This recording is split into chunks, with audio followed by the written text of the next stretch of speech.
धनगर समाजाच्या S T प्रवर्गात समावेश करावा आणि सगळ्या सवलती लागू कराव्या या मागणीसाठी राज्यभर धनगर समाज आक्रमक असे आंदोलन करतोय। अहमदनगर जिल्ह्यातील नेवासा फाटा येथे देखील विविध आंदोलनं करत धनगर समाजाने शासनाचं लक्ष वेधण्याचा प्रयत्न केलेला आहे। तर दुसरीकडे गेल्या 6 दिवसापासून हे 6 धनगर समाजाचे बांधव आहेत ते आमरण उपोषण करतायत। मात्र अद्याप प्रशासनाने या उपोषणाची दखल घेतलेली नाही। अनेक जणांची प्रकृती देखील आता खालावत चाललेली आहे आणि जवळपास 5 ते 6 किलो वजन जे आहे ते या आंदोलनकर्त्यांचं घटलेलं आहे।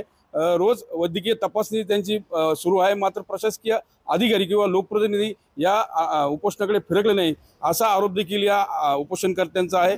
खरं तर आपण त्यांच्या आरोग्याविषयी जाणून घेण्याचा प्रयत्न करूयात। मॅडम, काय परिस्थिती आहे सगळ्यांची आणि रक्तदाब किंवा कशा पद्धतीने आता या प्रकृतीमध्ये त्यांच्या खालावलेल्या आहेत, यांना उपचार करणं गरजेचं आहे? यांना सध्या उपचाराची खरंच आवश्यकता आहे। प्रत्येक जणांचा बीपी आणि शुगर कमी झालेला आहे। त्यातली त्यात आज यांना थोडंसं छातीमध्ये धडधड वगैरे पण होत आहे। त्यांना आम्ही सांगतोय हॉस्पिटलाइज व्हा, पण ते ऐकत नाहीयेत। तुम्हाला विनंती करताय प्रशासन, वैद्यकीय अधिकारी देखील विनंती करतायत की तुम्ही उपचार घ्यावेत, कारण तुमचा बीपी देखील लो झालेला आहे आणि वजन देखील घटलेलं आहे। काय मागणी आणि काय तुमचं म्हणणं आहे? गेल्या 70 वर्षापासून आमची धनगर समाजाला एस मध्ये अंमलबजावणी करावी हीच मागणी आहे। आणि या एस टीच्या आरक्षणासाठी जर का हे सरकार आम्हाला अंमलबजावणी करत नसेल तर आमचा या ठिकाणी जीवही गेला तरी बेहतर आम्ही मागे हटणार नाही। आम्ही कोणत्याही प्रकारची वैद्यकीय तपासणी, वैद्यकीय सेवा आम्ही या ठिकाणी घेणार नाही।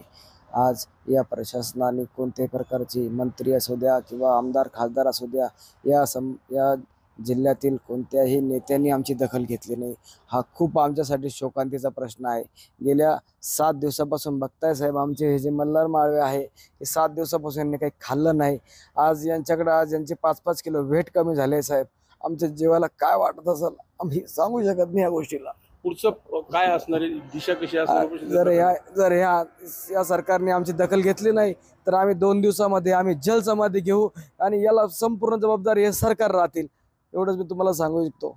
या आंदोलनाची दखल घेतलेली नाही, त्यामुळे टोकाचं पाऊल जे आहे ते देखील उचलण्याचा इशारा जो आहे तो आंदोलनकर्त्यांनी दिलेला आहे। टायगाव टोका येथे जलसमाधी आंदोलन करण्याचा इशारा देखील या उपोषणकर्त्यांनी दिला आहे।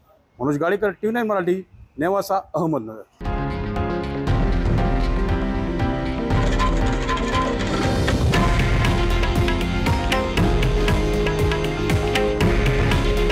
हे आहे देशातील नंबर 1 न्यूज नेटवर्क आणि आपण पाहत आहात TV9 मराठी। काळजी तुमची, हित महाराष्ट्राचं।